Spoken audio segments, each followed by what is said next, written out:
Peggy 16. Sega.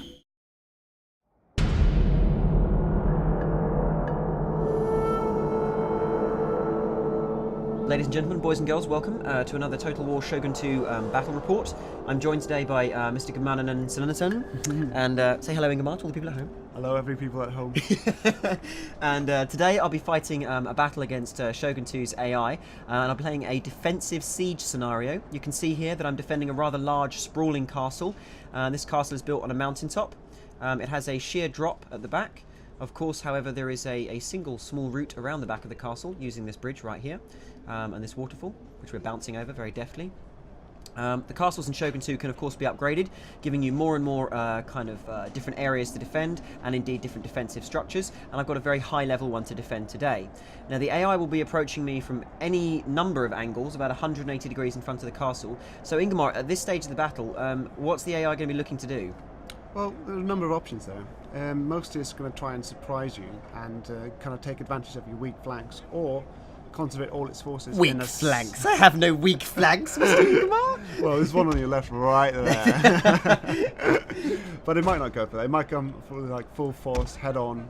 It's different. Just enjoy it. Right, well what I'm doing at the moment is I'm pulling all my melee infantry into a single, what I'd like to call a powerful block unit formation, or which others may call a blob, and I'm going to go ahead and defend the outfield, as it were, or the very outer perimeter of my castle with archers, and keep all the melee units together so that wherever the AI comes, I will hopefully be able to defend. Let's hope so. Let's hope so. Well, first off, don't you doubt my abilities. I'm a very adept at this kind of warfare. Right, so I'm just manoeuvring my troops now. Obviously, I can't see the AI, and the AI can't see how I'm deploying either. So we should hopefully be able to surprise one another. And again, I'm just bringing all my melee troops into a single area, and I'm going to back those up with my general, of course, who will give a morale bonus and various other ability bonuses to all those troops within his sphere. So you think putting your troops in the front is a good idea then? Yeah, basically what I'm looking to do here is I'm trying to have a situation whereby wherever they come at me in the perimeter, I've got like a kind of a big core of shock troops to maybe deal with them. So we'll see how well my tactic works. Okay. So immediately I can see the AI is deployed in two different places. Now, are we going to see a lot of different kind of deployment choices from the AI this time around? Yeah, it will try to do something different every time, and it will try and keep it fresh. Okay, well, in honour of the crisp, fresh snow, we can see that we have a large contingent of, looks like melee infantry with a couple of units of bows coming up on the right-hand side as I see it. And then on the left-hand side, we have a smaller number of units, again, long range by the look of it, and also some Teppo units here, if I'm correct. Maybe it's worth to mention that we don't know what's going to happen now. Yeah, we have no idea. So what goes on next is a giant cluster of joy. Okay, so here we go. Right, now pretty soon they should be coming in range of my arrows. So I'm going to bring the archers a little further forward, and I can see where they're going to probably concentrate their attack now. The archers are set to fire at will. You don't want to take up the kind of positions underneath the walls at all? No. And why do you say that with such a note of, are you sure you want to do this, Kieran? As if, like, I'm going to bugger it up. Right, okay, so, right, there the guys are here, and we are just waiting on them now to start firing on the enemy as soon as they come into range. And hopefully this will just scare them off a little bit. What I want to do is hold them off at range. It looks like they're thinking a little bit. I'm going to give a bit of thought to what's happening next. Yeah. Okay. Interesting. Look at this, because they're like, aha, you'll actually get into my range if you come any further, chaps, so you're going to have to come up with a strategy here. Yeah. Now, Being on the cautious. left-hand side... On the left-hand side, however, they're still moving up, which is slightly more worrying. Uh-oh. Oh, shoot. And over here at the back, we can see that there's a number of melee infantry supported by the back attack. Is that the official term in AI programming lingo? The back attack. The back attack. Right, okay.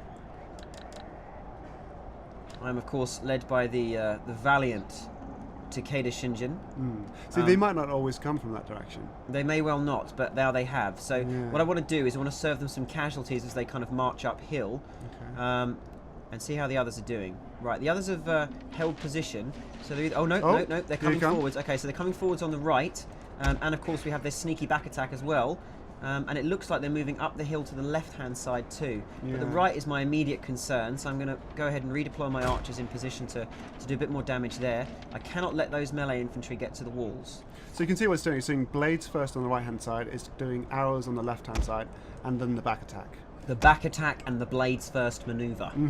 All of these, of course, ladies and gentlemen, technical terminology for war in the 16th century feudal period of Japan. From Sun Tzu himself. Sun Tzu himself said, do the back attack. Okay, which is not a crazy dance as it might sound. Do the back attack. Do, do, do, do, do. Okay, right. All right, it looks like I'm going to need some melee troops down there. So I'm now going to send my my melee units down into the throng. Because it looks like the AI is probably going to pierce that little show I've got going on there. The next thing for me to do is to try and put the willies into the enemy, which of course is a British slang term for scaring them, not anything sexual. And I'm now going to go ahead and hit fire arrows, so hopefully this will do them some morale damage as well as slowing them down a little bit. Okay, so my melee troops are almost there, and which means it's now time for me to pull the archers back here and get them to leg it, and then commit the melee troops into the combat that the AI katana troops have just breached. Here we go, lads. Oh, and they've got another sneaky unit coming around here on the right as well. Okay, so the AI has actually moved another unit around onto the right-hand side and is climbing the wall there, flanking my melee force. But not to worry.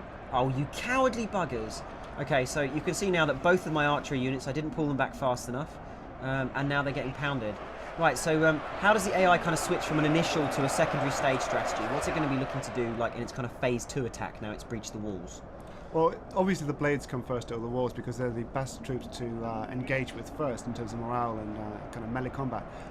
Secondly, you can see in the middle over there, they're supporting both attacks on the left and the right with its archers, and then it's coming on from the back attack, and it's already gained control of that area. The back attack has gone horribly wrong for me here because the AI has managed to get that area very well. Yeah. So I'm now going to have to pull my my archers here up to the top level of the palisade to try and defend that and abandon that front position that we're getting fired. Fire arrows. Fire arrows. Don't you worry about fire arrows. We've got fire. Don't worry about nothing. More importantly, however, I want to book these stupid idiots right here in the centre.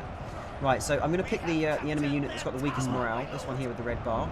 I'm going to hopefully rout them by chucking them in. I'm going to also grab my general, if I can find him.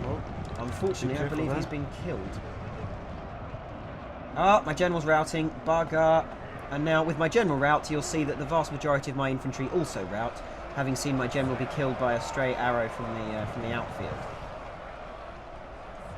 The powerful magical balloons that they wear on their back were no protection against very highly moving projectiles fired from string bows elsewhere. Apparently those balloons are historically accurate. The balloons are indeed accurate. Although you do think they kind of just say, hey, I'm a target, go for me. Right, so when your units rout in battle in a siege defensive scenario, they'll rout towards the keep, that's right, isn't it? Yeah. And they'll try, if they can reassemble, they'll reassemble at the keep. Yeah. Oh, this is looking bad for me.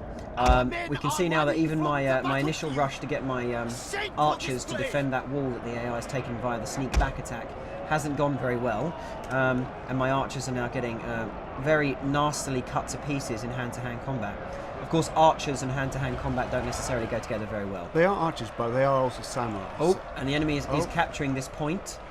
Now, what happens if the AI gets a hold of the gates? What does that actually do? It grants them access for cavalry and other stuff like that. So it's quicker to go through gates, but it's harder to capture them. Okay. So you can see in the initial attack, it went through up as many walls as it could do. Look at these cowards streaming back into the centre. But you still have the towers, you know. They do provide a defence. They do provide a defence. The towers provide an automatic defensive position, so that if the AI is able to attack me and gain an area, then a defensive tower, much like, let me see if I can get one in view for our lovely people at home, this one right here, which I'm mousing over now, will automatically fire at any advancing enemy troops. However, they only have to capture this area here, now highlighted, and the tower will begin to fire on my own men, being used against the defenders. You can see in the lower area that they're actually capturing the towers before they advance to gain as much strategic advantage as they can. I'm now moving all of my forces into the centre in a final ditch scenario to attempt to control the middle, because this is obviously what the AI is going to go for next. And their troops have, as you can see, made it to the walls and are now beginning to scale them. So we are going to have some serious trouble here. Now, this is where you mentioned if they capture gates, then of course they don't need to scale the walls, so they take a lot less casualties coming in. Does the AI prioritise things like attacking and capturing gates and things like that? Definitely. Okay, well, we can see now, unfortunately, that my last-ditch attempt from the sneaky back attack has indeed failed. So I am now kind of recuperating and reconstructing my forces in the centre. Now, I wish I could explain that slightly more tactically, but the truth is, it was a dishonourable retreat into the middle, which I now hope to try and salvage some kind of defence from. Right, let's see what we've got going on here. Right, so the archers are still kind of on the outside walls here. And the enemy melee infantry have made it up the back walls. Now, can the archers themselves actually scale the walls? Or, they can, but there shouldn't be reason to do that until the melee troops have gained a foothold there. Okay, so it'll prioritise getting the melee troops over the wall first. Yeah, I mean, as a sensible player would do. It looks like I'm taking some seriously big firepower here. Something's literally scorching the earth in front of those guys. And because arrows go in a nice arc, you don't really have to be in the castle to do damage, like we see right there. Even though you're in the centre of the keep, they can keep on hurting you. Yeah, exactly. So the AI is actually getting quite a nice lot of volleys up into the centre of the keep here. Now, their accuracy is not going to be great, given that they're firing uphill. But still, they are doing me some damage, which does prompt me to perhaps retreat behind the keep itself. Literally, no, I'm not a coward. I'm a tactical mastermind. This is not cowardice, my friend. This is leadership personified. Dishonourable. Dishonourable, my buttock. Right, okay. My singular buttock. I don't even give prevalence to two. Okay. So you can see here now we have these chaps coming into the centre. Now, I'm literally going to be defending to the last in the middle here. The tattered remnants of my unit's flags unfortunately exhibit the fact that I've been butchered. See, it's in no hurry at all. It's just grabbing those towers, grabbing those gates. It doesn't want to take any casualties as it moves, I assume. So it's grabbed the towers now, which means if I come anywhere near it, the towers are going to get destroyed. Oh, God. Look at those flashing white banners. This is not a good sign. Okay. Right, the next thing to do then is to valiantly defend this one side that we have remaining. And you can see there that the AI is sending up some of its troops. And we're going to send in everything we have on that flank. Naginata in, Bo Ashigaru in. Now, of course, Ashigaru in close combat is generally a very, very poor tactical decision. Yes, but as they are in the central keep now, they will fight to the last man because this is their last stand. There is there's nowhere no way else out. to go. No. Aside from over the side of the mountain and into the waterfall. Or on the top of a katana sword. There is nowhere else indeed, yes. Go home on top of the sword. Well, listen, AI, strike me down now. I should become more powerful than you can ever imagine. Unfortunately, I shan't become more powerful. I'll just lose this region on the campaign map. Okay, so right, let's get the AI on the back foot a little if I can by firing at him with some arrows. You can see here we've got the arrows going in, and again I'm going to switch to fire arrows, which of course are a special ability on a cooldown timer. And have those hopefully. There we go. We've started to rout the one AI unit coming in on the left, so I can at least score a minor victory there by good use of the Bo Ashigaru. Now let's have them fire onto these chaps here who don't yet own the gate. Oh, bugger! The first of the melee infantry from the other AI chargers made it into the centre. And they're now scaling all of these walls, and here they come, ready to capture the middle. The time is right. The time is not right, the time is wrong. Okay, hang on. The time, according to getting my buttocks kicked. Right.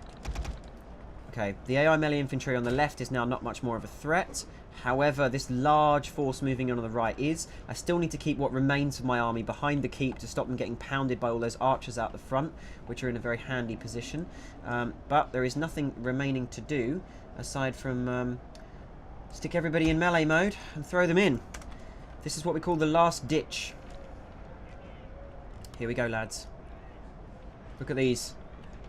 How swift thy sword, peasant. Cut to pieces. My peasant Ashigaru here being destroyed by enemy Nodachi samurai. A Nodachi, for those who are not in the know, Nodachi, no doubt, is of course a two-handed, large, almost broadsword style weapon. Not a katana, but somewhat similar. And unfortunately, of course, the samurai outclass my own lowly Ashigaru units, meaning the likelihood of them winning this close hand-to-hand engagement is very small. So, does the AI take much notice of the kind of rock, paper, scissors relationship between units in this kind of encounter? Or does it just use whatever it's got to hand? I mean, obviously it tries to, but in a large castle like this, it's got, you know, it is the most through sensible. the neck. Stabby in the face. It will try Down and he goes. prioritise forces into it, and then do the best matchup it can. Obviously, it wouldn't be a good idea to put the archers first. No, of course. Ooh, Oh, beautiful. terrible stabbing. Oh, and now we've got the timer up. This means that the AI are beginning to capture the keep. We can see there that a giant warning flag for me. So it's hold you off on one end. It's holding my forces, pinning them down, and then sending its infantry into the centre to actually raise its own flag. Down comes my beautiful Takeda banner, and up goes the terrible, horrible sight of a Hojo flag in the middle. You're not even going to live to see defeat. Hey, excuse me, okay? At least one man will drag his bloodied corpse to see their flag go up over my castle. Oh God, it's going wrong for me. 27 seconds, and the AI's utterly ruined me. I didn't even get to last the 27 seconds. Didn't even need his cavalry. Well, there you go, ladies and gentlemen. Of course, you know, I intentionally showed you a defeat in this instance. Otherwise, I would definitely have embarrassed Ingmar and his Gudmundsson and AI techniques. But thank you all for joining us on this Shogun 2 battle report, and thank you, Ingmar. Thank you, King.